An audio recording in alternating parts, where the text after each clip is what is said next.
تمام مومن و مومنات کی خدمت میں امام ثامن امام ضامن حضرت امام علی رضا علیہ السلام کی ولادت بسعادت کی مبارکباد پیش کرتے ہیں۔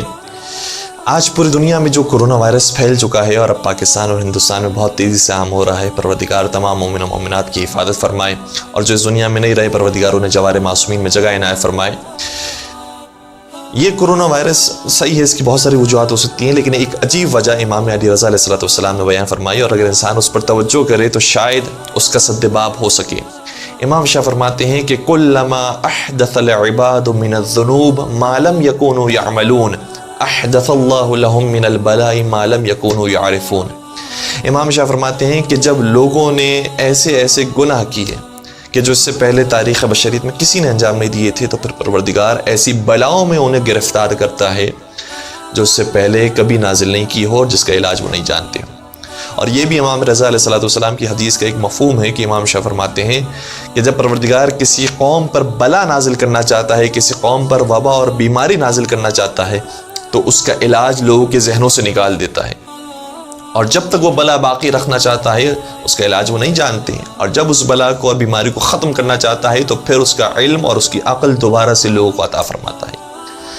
آج ڈاکٹرز جو کلوننگ کا دعویٰ کر رہے تھے، جو ایٹمز کو جانتے تھے، سیلز کو جانتے تھے، اور ایسی بڑی بیماریوں کا علاج آسانی سے کر رہے تھے، بڑے ہاسپٹلز موجود تھے، دستگاہیں موجود تھی، ایکوپمنٹس ان کے پاس موجود تھے، آج ایک ایسی چھوٹی سی بیماری کے سامنے ڈھیر ہو چکے ہیں کہ جس کو پوری دنیا نے کھیل لیا ہے، اور پوری دنیا کے ڈاکٹرز اپنا سارا ذہن اور اپنا سارا دماغ لگانے کے باوجود بھی اس کا علاج تلاش نہیں کر سکے۔ شاید اس کی وجہ یہی ہو کہ اب ایسے نئے گناہ لوگوں نے کرنا شروع کیے ہیں جو اس سے پہلے سابقہ امتوں نے کبھی نہیں کیے۔ پہلے گناہ کرنے کے لیے، گناہ کے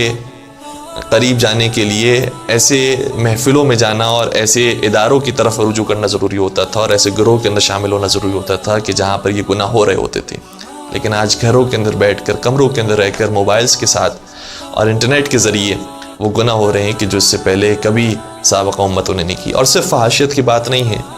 اگر چوری اور ڈکیتی کو دیکھا جائے تو پہلے چور اور ڈکیت معلوم ہوا کرتے تھے اور وہ اپنے آپ کو چھپائے کرتے تھے، لیکن آج حکومتیں کچھ اتنی خیانتکار ہو گئی ہیں کہ قانون کے نام پر وہ عوام کو لوٹ رہی ہیں۔ پہلے قتل و غارت گری ہوا کرتی تھی تو قاتل معلوم ہوتے تھے، ڈکیت معلوم ہوتے تھے، لیکن آج ویپنز آف ماس ڈسٹرکشن کے نام پر بے گناہ عوام کے اوپر ایسے ظلم ڈھانا اور ایسے میزائلز اور بم دھماکے کرنا کہ جس سے بے گناہ اور معصوم لوگ قتل کیے جا رہے ہوں، اس سے پہلے کبھی نہیں ہوا۔ انشاءاللہ پروردگار اس گناہ سے اور اس قسم کے گناہوں سے ہم سب کو نجات عطا فرمائے، اور اس کے ذریعے اس بلا کو پورے عالم بشریت سے دور فرمائے۔ دیکھیں، بلا اور چیز ہے، عذاب اور چیز ہے۔ جب عذاب آتا ہے تو عذاب آنے کے بعد کسی کو توبہ اور معافی کی مہلت نہیں ملتی، لیکن جب بلا پروردگار کسی قوم میں نازل کرتا ہے تو پھر اس کی معافی کی گنجائش ہوتی ہے، اس سے توبہ انسان کر سکتا ہے۔ دعائے کمیل کے اندر حضرت مولا کائنات شاہ فرماتے ہیں کہ اللہم اغفر لی الذنوب التی تنزل البلا، پروردگار ان گناہوں کو معاف فرما دے کہ جن سے بلائیں نازل ہوتی ہیں۔ آج پوری قوم کو گناہوں سے معافی کی کوشش کرنا چاہیے، اور صرف معافی زبانی کلامی کا نام نہیں ہے، حتیٰ دعائے کمیل اگر پڑھی جاتی ہے تو دعائے کمیل صرف لبوں پر موجود نہ ہو، بلکہ اس کے ترجمے کو پڑھنے کے بعد انسان اپنے دلوں کے اندر اس دعا کو اتار سکے اور اپنی آنکھوں سے اشک کو جاری کر سکے کہ پروردگار جو ہم سے خطائیں ہوئی ہیں، جو ہم سے گناہ سرزد ہوئے ہیں، پروردگار ان تمام گناہوں کو ہم سے معاف فرما، اور اس الارم کو جو تو نے پوری دنیا کے اندر بجا دیا ہے،